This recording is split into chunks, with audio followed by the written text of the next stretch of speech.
பிரியமானவர்களே, இயேசுவின் நாமத்தில் உங்களுக்கு என் அன்பின் வாழ்த்துக்கள். ஏதோ ஒரு காரியத்துல என்ன பண்றது, தப்ப முடியுமா, எப்படி ஆகுமோ அப்படின்னு கலங்கி கொண்டு இருக்கிறீங்களா?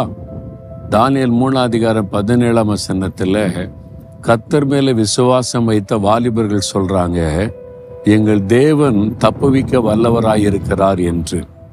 பாபிலோன் என்கிற தேசத்துல இவங்க அடிமைகளாய் இருந்த சமயம் ராஜா தன்னுடைய சிலையை செஞ்சு வச்சு அதைத்தான் எல்லாரும் வணங்கணும்னு சொன்னார்.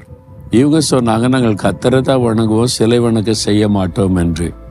ராஜாவின் கட்டளையை மீறுகிறதுனால கோபம் வந்து விட்டது ராஜாவுக்கு.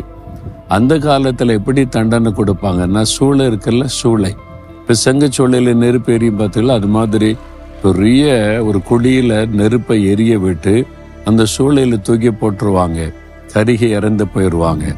அந்த மாதிரி ஒரு சூழ்நிலையில அந்த தேவ மனிதர்கள் சொல்றாங்க, எங்கள் தேவன் எங்களை தப்புவிக்க வல்லவராயிருக்கிறார், ராஜாவின் கைக்கும் இந்த சூளைக்கும் எங்களை தப்புவிப்பார் என்று சொல்லி ஒரு விசுவாசத்தோடு சொன்னாங்களா, ஆண்டவர் அதே மாதிரி அற்புதம் செய்துட்டார். அந்த சூளைக்குள்ள தூக்கி போட்டாங்க. ஆனா கர்த்தர் அங்கே வந்து உலாவி அவளை மீட்டு உயிரோடு வெளியே கொண்டு வந்தார். அதே ஆண்டவர் தான் இன்றைக்கு உங்களோடு பேசி கொண்டிருக்கிறார். எந்த ஆபத்தான சூழ்நிலை இருந்தாலும் எங்கள் தேவன் தப்புவிக்க வல்லவர் என்று தைரியமா சொல்லுங்க, பயப்படாதங்க. ஆண்டவர் அற்புதம் செய்வதை நீங்கள் காண்பீங்க. பிரியமானவர்களே, எனக்கு தெரிந்த ஒரு சகோதரி, அவருடைய கணவர் ஆஸ்பத்திரி கொண்டு போனாங்க.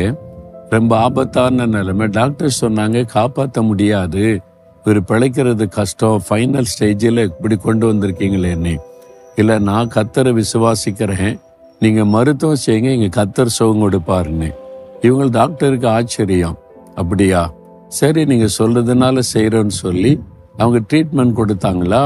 இவங்க ஜெபித்து கொண்டே இருந்தாங்க. மருத்துவர்கள் ஆச்சரியப்படும்படி ஆச்சரியமான மாற்றம் சரீரத்தில் உண்டாயிற்று. அதனால ஒரு உயிர்ப்பிழத்து வந்தார். அவங்க சொன்னாங்க, நீங்க விசுவாசித்த உங்க கடவுள் தான் சுகம் கொடுத்திருக்கிறார் என்று. அதுதான் ஆண்டவர் விசுவாசத்தை கனப்படுத்தி செய்கிற காரியம். என் தேவன் என் கணவரை குணமாக்குவார், தப்புவிப்பார், நீங்க செய்ய வேண்டியதை செய்யுங்கன்னு சொல்லி விசுவாசமா சொன்னாங்க. பாத்தீங்களா, தேவன் இந்த விசுவாசத்தை கனப்படுத்தினார். நீங்க கூட இன்றைக்கு கைவிடப்பட்ட நிலைமையில ஆபத்தான சூழ்நிலையில் இருக்கலாம். எங்கள் தேவன், வானத்தை பூமியை உண்டாக்கின என் தேவன், என் ஆண்டவர் இயேசு, எனக்காக மரித்து உயிர்த்தெழுந்த இயேசு எங்களை தப்புவிக்க வல்லவராய் இருக்கிறார் என்று சொல்லுங்க. அப்படியே அற்புதம் நடக்கும். சொல்றீங்களா? இன்னைக்கு சொல்லி பாருங்க, உடனே இன்றைக்கே மாற்றம் ஆரம்பித்து விடும்.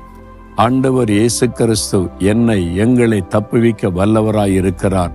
நாங்கள் இதை விசுவாசிக்கிறோம். இயேசுவின் நாமத்தில் ஆமேன், ஆமேன்.